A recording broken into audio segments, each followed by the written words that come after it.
Mexico's most powerful drug kingpin was killed during a military operation.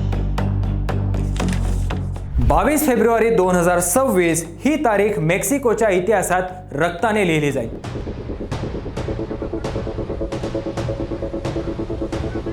जगातील सर्वात क्रूर आणि सर्वात जास्त शोधला जाणारा ड्रग माफिया एल मेन्चो अखेर लष्करी कारवाईत मारला गेला आहे.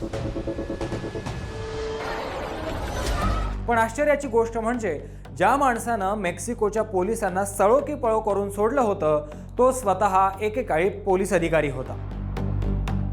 एल मेन्चोच्या मृत्यूची बातमी येताच मेक्सिकोच्या 8 राज्यांमध्ये जणू युद्ध सुरू झालंय. रस्ते जळत आहेत, विमानाची उड्डाणं रद्द झाली आहेत आणि संपूर्ण देश दहशतीखाली आहे. कोण होता हा कोंबड्यांच्या झुंजी लावणारा साधा मुलगा जो पुढे जाऊन जगाचा नार्को किंग बनला? नमस्कार, मी प्रथमेश. आजच्या या विशेष व्हिडिओमध्ये आपण एल मेन्चोचा पोलीस ते गुन्हेगार हा संपूर्ण प्रवास आणि त्याच्या खात्म्याचा थरार पाहणार आहोत. एल मेन्चोचे खरे नाव नेमेसिओ रुबेन ओसेगुएरा सर्व्हेंटेस असे होते. त्याचा जन्म एका गरीब कुटुंबात झाला आणि गरिबीमुळे त्यानं 5वीतच शाळा सोडली होती. गुन्हेगारी विश्वात येण्यापूर्वी एल मेन्चोनं मेक्सिकोच्या यालिस्को राज्यात स्थानिक पोलीस अधिकारी म्हणून काम केले होते. पण कायद्याचं रक्षण करणारा हा हात लवकरच कायद्याचे लचके तोडू लागला होता. एल मेन्चो हे त्याचं टोपण नाव असलं तरीही त्याला द लॉर्ड ऑफ ब्रुसेस असेही म्हटले जायचे. त्याला कोंबड्यांच्या झुंजी लावण्याचा प्रचंड नाद होता आणि त्यातूनच तो आपली गुन्हेगारी नेटवर्क वाढवू लागला होता. एल मेन्चोनं यालिस्को न्यू जनरेशन कार्टेल म्हणजे CJNG नावाची संघटना उभी केली. ही संघटना तिच्या क्रूरतेसाठी जगभर कुप्रसिद्ध झाली. एल मेन्चो आपल्या शत्रूंना संपवण्यासाठी अत्यंत भयानक पद्धती वापरत असे, जसे की मृतदेह पुलांना टांगणे किंवा पोलिसांवर थेट रॉकेट लॉन्चरने हल्ला करणे. त्याच्या अटकेसाठी अमेरिकेने $10 मिलियन म्हणजे सुमारे 91 कोटी रुपये आणि मेक्सिकोने 30 मिलियन पेसोचे बक्षीस ठेवले होते. नेटफ्लिक्सच्या वर्ल्ड्स मोस्ट वॉन्टेड या डॉक्युमेंटरीमध्ये त्याच्या या अफाट दहशतीचा सविस्तर उलगडा करण्यात आला आहे.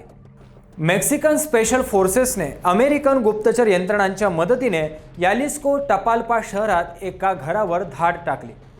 एल मेन्चो आणि त्याच्या साथीदारांनी लष्करावर जोरदार गोळीबार केला. या चकमकीत एल मेन्चो गंभीर जखमी झाला आणि रुग्णालयात नेत असतानाच त्याचा मृत्यू झाला. मेक्सिकोच्या राष्ट्राध्यक्ष क्लॉडिया शेनबॉम यांच्यासाठी हा सर्वात मोठा विजय मानला जात आहे. एल मेन्चोच्या मृत्यूचा बदला घेण्यासाठी त्याच्या टोळीनं मेक्सिकोच्या अनेक राज्यात तांडव सुरू केला आहे. जाळपोळ आणि गोळीबारामुळे डेल्टा आणि अमेरिकन एअरलाइन्स सारख्या कंपन्यांनी मेक्सिकोची उड्डाणं रद्द केली आहेत. पर्यटकांना हॉटेलमध्येच राहण्याच्या सूचना देण्यात आल्या आहेत. हायवेवर ट्रक आणि बसेस उभ्या करून त्या पेटवून दिल्या जात आहेत, जेणेकरून लष्कर पुढे सरकू शकणार नाही. एल मेन्चोचा अंत झाला असला तरीही मेक्सिकोमधील ड्रग वॉर संपले आहे असं म्हणता येणार नाही. नार्कोस मेक्सिको किंवा एल चापो सारख्या वेब सिरीजमध्ये आपण पाहिलंय की जेव्हा एक मोठा माफिया संपतो तेव्हा गादीसाठी नवीन आणि अधिक हिंसक युद्ध सुरू होते. तुम्हाला काय वाटतंय? एल मेन्चोचा अंत झाल्यानं मेक्सिकोमधील ड्रग्सचा व्यापार कमी होईल का, की अजून कोणीतरी नवीन माफिया जन्माला येईल? तुमच्या प्रतिक्रिया कॉमेंट्समध्ये नक्की कळवा. हा व्हिडिओ माहितीपूर्ण वाटला असेल तर लाईक करा, शेअर करा आणि आमच्या चॅनलला सबस्क्राईब करायला विसरू नका. धन्यवाद.